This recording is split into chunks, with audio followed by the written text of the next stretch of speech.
Have you ever had a negative experience that you relived over and over? And you can't seem to shake it. Every time you think of the memory, you get angry, you get hurt, you get stressed. In this video, we're going to talk about how to solve this problem with a simple yet very effective technique. Welcome everyone, I'm Matt. Make sure to subscribe for more videos on motivational and personal growth. So what happens when you relive a negative experience over and over? Well, you don't just relive the memory, you relive the emotions with it. Think back to a time this happened to you. What did you feel? Was it hurt, guilt, shame, anger? Whatever it is, it can be in our minds 24/7. And it can weigh us down. It affects everything. Our mood, our relationships, our work performance. And it could last days, it could be weeks, could be months, even years. Have you ever had a friend who had a negative experience and years after it happened, they still talk about it? They still relive, they still get triggered by the same negative emotions. It happens all the time. I'm going to share a story of a time when I got in a negative loop and how I broke out of it so that you can do the same thing and you don't have to relive the pain of the past over and over. A few years ago, I'm cycling on my way to work and this car just speeds up from right behind me and turns right across the front of my bike. In order to not hit it, I just swerve off the road, over the handlebars, into a bush, boom, hit the ground.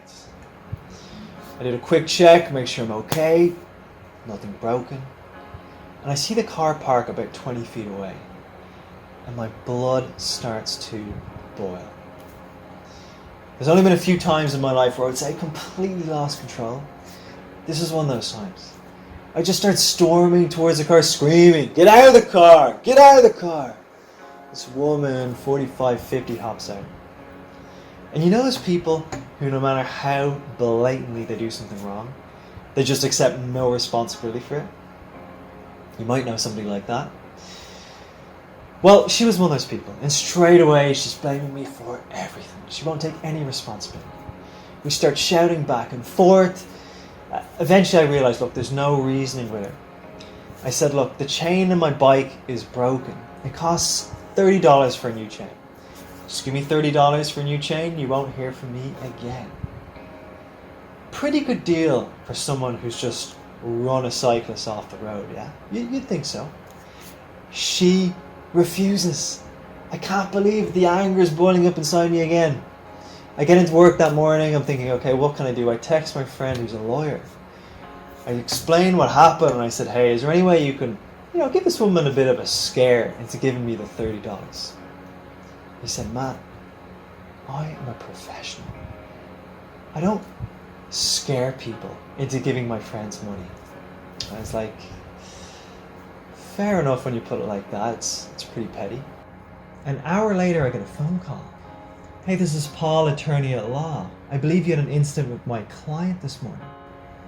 This woman's lawyer called me to say she was suffering from a mental breakdown due to me shouting at her, and she was pressing charges. I'm freaking out. I hang up the phone. I call my friend. Hey, what do I do? This woman's lawyer's calling me. She's pressing charges.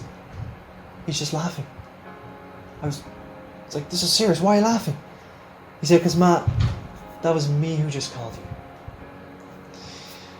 So yes, my friend took my moment of vulnerability as an opportunity to play a hilarious joke. Now that is a real friend. Over the next few weeks, I kept reliving this incident over and over again because I felt wronged. I felt like it wasn't fair. But the problem was I was talking about this incident, about the story to anybody who'd listen. And every time I thought about it, I was getting angry. I was getting stressed. And it was only when I mentioned it to a friend for probably the third time, he just said, Matt, what are you doing? Let it go. That's what it took for me, for the penny to finally drop. And for me to realize the only one suffering through this whole thing was me. You can bet that woman wasn't thinking of me. And the problem was I was actually doing it to myself. I knew I had to do something about it. The problem was I'd created this association between the memory and anger. Every time I thought of the memory, I got angry. Thought of the memory, got angry. Over and over again, until I just ingrained this association into my brain. Have you ever heard of Pavlov's theory? What he used to do is, well, he said that you can learn a response from a stimulus. So what he used to do is he'd ring some bells before he fed his dogs. And over time, he just kept doing this. And it got to a point where he could just ring the bells and the dogs would start salivating, whether or not he gave them the food. And this is what I did. I had inadvertently created this connection between the memory and the emotion. So I had to break this connection. And to do that, I started trying to do the opposite. Whenever I thought of the memory and started getting riled up, I just calm everything down, start breathing deeply, slowly, get really still, really present, as calm as possible. I'd start monitoring my thoughts a bit instead of thinking things like, how could anybody be so inconsiderate and run cyclists off the road and not care? All that kind of stuff. I think things like, it's fine, I moved on, it's okay. And you might be sitting there thinking, there's no way this works. I would say, try it. This has proven to work for many people, including myself. It's not easy to break a thought pattern, but you can do it. You just have to be consistent and conscious with the practice and make sure you do it every time the memory comes up. And after a few days of practicing this, I noticed that when the memory came up, it didn't bother me as much. And after a few weeks, I could think of the memory in as much detail as possible. And nothing. The anger was completely gone. I'd broken the link between the memory and the emotion.